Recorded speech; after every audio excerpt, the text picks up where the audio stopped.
तो चलिए स्टार्ट करते हैं। पहला प्रश्न है, राम धीरे धीरे चलता है, इस वाक्य में धीरे धीरे शब्द क्या है? तो इसका आंसर क्या होगा? धीरे धीरे, यह क्या है? ये क्रिया है। तो ये जो चलता है ना, चलता का धीरे धीरे की विशेषता बता रहा है, तो इसीलिए इसका आंसर क्या होगा? क्रिया विशेषण, answer number C. Answer number होगा सी। अब दूसरा प्रश्न है, यह वर्ण का उच्चारण स्थान क्या है? तो इसका आंसर क्या होगा? ई, दिगई और क्या? ये सब सभी एक ही वर्ण के हैं। ई य वर्ग य श का उच्चारण स्थान तालव्य होता है, ऑप्शन नंबर सी। तीसरा प्रश्न है, अत्याचार शब्द में प्रयुक्त उपसर्ग है, तो अत्याचार का क्या प्रयुक्त उपसर्ग कौन सा है? अति, जो कि ऑप्शन में नहीं दिया गया है, तो होगा ऑप्शन नंबर डी, इनमें से कोई नहीं। ठीक है, अत्याचार का संधि विच्छेद क्या होगा? अति जमा आचार, अत्याचार। ठीक है। अब चौथा प्रश्न है, कवि शब्द का सही स्त्रीलिंग रूप है, तो कवि का तो होता है कवित्री, तो इसमें से कौन सा सही होगा? इसमें से सही तो एक भी नहीं है, क्योंकि जो कवित्री होगा ये ऐसे होगा,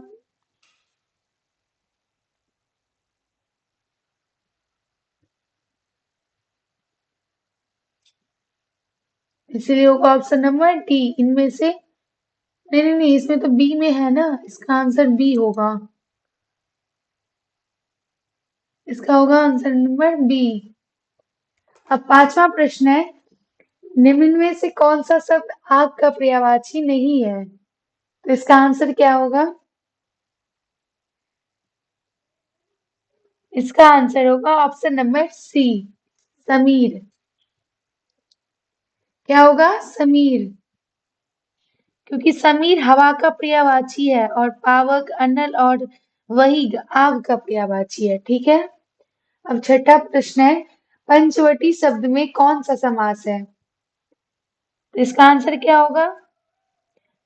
तो पंचवटी जो 5 वटों का समूह होता है, इसमें संख्यावाची होने के कारण इसमें द्विगु समास होगा, ऑप्शन नंबर सी। सातवां प्रश्न है, शुद्ध वर्तनी वाला शब्द पहचानिए, इसका आंसर क्या होगा? शुद्ध वर्तनी वाला शब्द इसमें से कौन है? उज्ज्वल, ऑप्शन नंबर बी।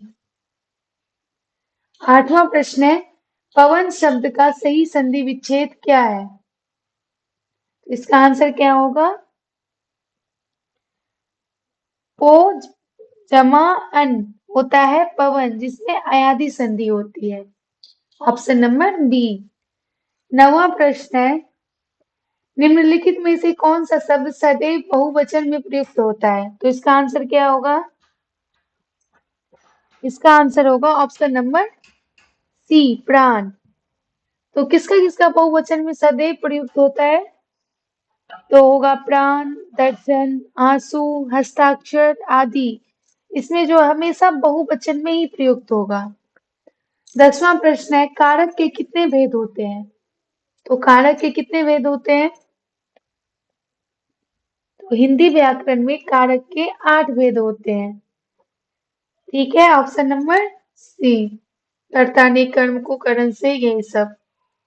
11वां प्रश्न है, उसने खाना खाया और वह सो गया, इन दो सरल वाक्यों को जोड़ने पर बनने वाला संयुक्त वाक्य होगा, तो इसका आंसर क्या होगा? तो दो स्वतंत्र उपवाक्यों को और योजक से जोड़कर संयुक्त वाक्य बनाया जाता है। ठीक है, तो इसमें और किसमें जुड़ा हुआ है? किस ऑप्शन में और दिख रहा है?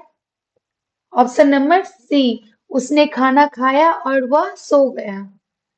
12वां प्रश्न है, अंधे की लाठी मुहावरे का सही अर्थ क्या होगा? तो अंधे की लाठी का अर्थ होता है एकमात्र सहारा, ऑप्शन नंबर बी। 13वां प्रश्न है, निरोग शब्द में कौन सी संधि है? तो निरोग का संधि विच्छेद क्या होता है? नी जमा रोग, तो इसमें विसर्ग संधि होती है, ऑप्शन नंबर सी।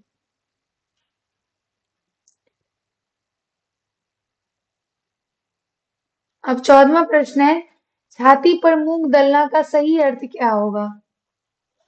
तो इस मुहावरे का अर्थ है पास रहकर तकलीफ या दुख देना, तो ऑप्शन नंबर बी। 15वां प्रश्न है, इस शब्द में ईय प्रत्यय का प्रयोग हुआ है, तो इसका आंसर क्या होगा? भारतीय, जलीय, जातीय, इसका आंसर क्या होगा? इसका होगा ऑप्शन नंबर ई, क्योंकि भारतीय, जलीय और जातीय तीनों शब्दों में यह प्रत्यय प्रयोग हुआ है, इसीलिए इसका आंसर होगा ऑप्शन नंबर ई, एक से अधिक।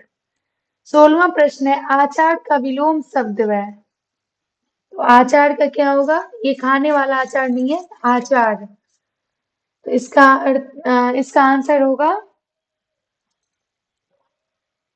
ऑप्शन नंबर ए, अनाचार, अनाचार या दुराचार। 17वां प्रश्न है, इसमें विलोम का अर्थ होता है उल्टा, विपरीत। तो 17वां प्रश्न है, शुद्ध वाक्य का चयन कीजिए, तो इसमें से कौन सा शुद्ध वाक्य है?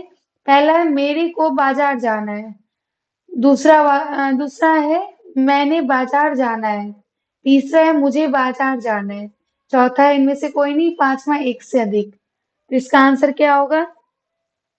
इसका होगा ऑप्शन नंबर सी, जो कि मानक हिंदी में मुझे बाजार जाना है शुद्ध वाक्य होगा, ठीक है। 18वां प्रश्न है, क वर्ग की सभी ध्वनियों किस प्रकार की है? इसका आंसर क्या होगा? क वर्ग की ध्वनियां कंठ होती है, इसीलिए इसका आंसर क्या होगा? ऑप्शन नंबर डी, इनमें से कोई नहीं, क्योंकि इसमें ऑप्शन में नहीं दिया गया है।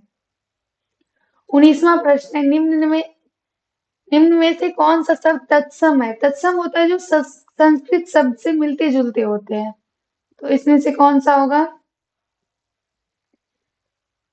आंख नहीं, ये तो तद्भव हो जाएगा, हाथ ये भी तद्भव हो जाएगा, कार्य, हाँ ये है तत्सम, ऑप्शन नंबर सी। 20वां प्रश्न है, दिए गए विकल्पों में भविष्यत काल का वाक्य पहचानिए, तो इसका आंसर क्या होगा? इसका आंसर होगा ऑप्शन नंबर सी, वह कल विद्यालय जाएगा। 21वां प्रश्न है, पावक शब्द में प्रयुक्त प्रत्यय है, इसमें कौन सा प्रत्यय होगा? इसमें होगा ऑप्शन नंबर बी, आवक, क्योंकि पावक का जो संधि विच्छेद होता है वो होता है पौ जमा अक, तो अक जो है ये प्रत्यय का आवास होता है, लेकिन संधि के नियमानुसार यहाँ आवक ध्वनियां निकलती है, जो कि अयादि संधि में होता है, ठीक है। अब 22वां प्रश्न है, निम्नलिखित में से कौन सा शब्द स्त्रीलिंग है? तो इसका आंसर क्या होगा?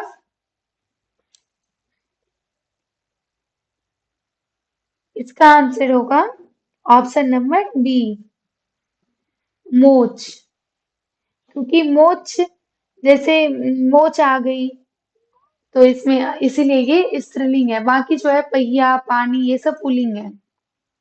23वां प्रश्न है, वह घर पहुंच गया, वाक्य में पहुंच गया क्रिया का कौन सा भेद है? तो क्या होगा इसका आंसर? तो जब दो या दो से अधिक क्रियाएं मिलकर एक पूर्ण अर्थ देती है तो वहां संयुक्त क्रिया होती है, जो कि आंसर होगा ऑप्शन नंबर सी में, ठीक है। 24वां प्रश्न है, सदैव शब्द में कौन सी संधि होगी? तो क्या होगा इसका आंसर? पहले तो हम इसका संधि विच्छेद करते हैं, इसका संधि विच्छेद होगा, इसका संधि विच्छेद होगा सदा जमा एव,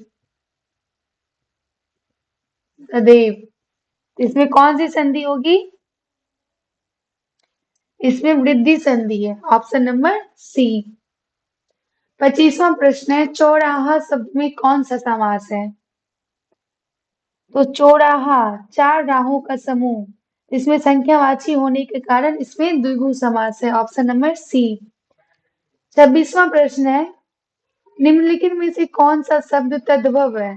तद्भव क्या होता है? जो संस्कृत के शब्द से टूट फूट के बनता है उसमें तद्भव शब्द होता है। जैसे पहला है भ्रमर, दूसरा है अग्नि, तीसरा है मच्छ। तो इसका आंसर होगा मच्छ, ऑप्शन नंबर सी। क्योंकि मंच का तद्भव रूप है मच्छ, जो कि अ, तद्भव शब्द कहलाता है। और ये भ्रमर और अग्नि ये तत्सम शब्द है, ऑप्शन नंबर सी। 27वां प्रश्न है, नील कमल शब्द में कौन सा समास है? इसका आंसर क्या होगा? नील कमल, नीला है जो कमल, इसमें विशेषण विशेष संबंध है, अतः इसमें कर्मधारय समास है, ऑप्शन नंबर सी। 28वां प्रश्न है, अंधे के हाथ बटेर लगना मुहावरे का सही अर्थ क्या है? तो इसका आंसर क्या होगा? तो इस लोकोक्ति का अर्थ है किसी अयोग्य व्यक्ति को अचानक कोई बड़ी सफलता मिल जाना, ऑप्शन नंबर बी। 29वां प्रश्न है, क वर्ण किससे किन योग से बना है? तो इसका आंसर क्या होगा? व्यंजन, व्यंजन जो होता है वो हमेशा स्वर की सहायता से बोले जाते हैं, तो इसका आंसर होगा ऑप्शन नंबर ए, क हलंत जमा अ। 30वां प्रश्न है, निम्नलिखित में से शुद्ध वर्तनी वाला शब्द कौन सा है? तो इसका आंसर क्या होगा? ये तो हमने आगे शायद पढ़ चुके हैं ना, ऑप्शन नंबर सी उज्जवल। 31वां प्रश्न है, राम सोता है में कौन सी क्रिया है? तो सोने की क्रिया का फल राम पर ही पड़ रहा है, तो इसमें कोई कर्म नहीं है, इसीलिए यह अकर्मक क्रिया है, ऑप्शन नंबर सी। 32वां प्रश्न है, प्रत्येक शब्द का सही संधि विच्छेद क्या होगा? तो इसका आंसर क्या होगा? प्रत्येक, प्रति जमा एक, तो ई और ए मिलकर यह बनाते हैं, तो इसमें यन संधि है, ठीक है, ऑप्शन नंबर ए। 33वां प्रश्न, उपकार शब्द का विलोम शब्द क्या होगा? तो उपकार का होगा ऑप्शन नंबर बी अपकार। ये तो शायद पढ़ चुके हैं हम लोग आगे। 34वां प्रश्न है, आंख का अंधा नाम नयन सुख लोकोक्ति का सही अर्थ है, तो इसका आंसर क्या होगा? तो इसका आंसर होगा नाम के अनुरूप कार्य या गुण ना होना, ऑप्शन नंबर ए। 35वां प्रश्न है, चार पाई शब्द है, इसका आंसर क्या होगा? चार पाई शब्द दो शब्दों के मिलकर बना है, इसका अर्थ एक विशेष वस्तु अर्थात खाट के लिए रूढ़ हो गया है, इसीलिए इसका आंसर होगा ऑप्शन नंबर ए, रूढ़ शब्द होगा ये चार पाई, ठीक है। 36वां प्रश्न है, निम्नलिखित में से कौन सा शब्द अरबी भाषा का है? तो इसमें से कौन सा शब्द अरबी भाषा का है? दुनिया है, औरत है, आदमी है, तो इसका आंसर क्या होगा? इसका होगा ऑप्शन नंबर ई, क्योंकि दुनिया, औरत और आदमी तीनों ही अरबी के शब्द है, ठीक है। 37वां प्रश्न है, अब यही भाव समास का उदाहरण है, इसमें क्या होगा? इसका होगा ऑप्शन नंबर सी भरपेट, पेट भरकर में जो भर उपसर्ग है और ये अव्ययी भाव समास का उदाहरण है, ठीक है। 38वां प्रश्न है, परिमाणवाचक विशेषण इसमें से कौन सा होगा? तो इसमें है पहला ऑप्शन है पांच लड़के, दूसरा है नया कपड़ा, तीसरा है थोड़ा पानी, तो इसका आंसर होगा ऑप्शन नंबर सी, थोड़ा पानी में पानी की मात्रा परिमाण का बोध करा रहा है, इसीलिए इसका आंसर होगा ऑप्शन नंबर सी। 39वां प्रश्न है, वह आता है वाक्य में वह सर्वनाम का कौन सा भेद होगा? तो इसका आंसर क्या होगा? इसका होगा ऑप्शन नंबर सी पुरुषवाचक, ठीक है, क्योंकि वह उत्तम पुरुष में मैं हम है और मध्यम पुरुष में तुम आप के अतिरिक्त किसी अन्य व्यक्ति अन्य पुरुष के लिए प्रयुक्त होता है। ठीक है। 40वां प्रश्न है, महोत्सव शब्द में कौन सी संधि है? इसका आंसर क्या होगा? पहले इसका हम संधि विच्छेद करते हैं। इसका संधि विच्छेद होगा महा जमा उत्सव।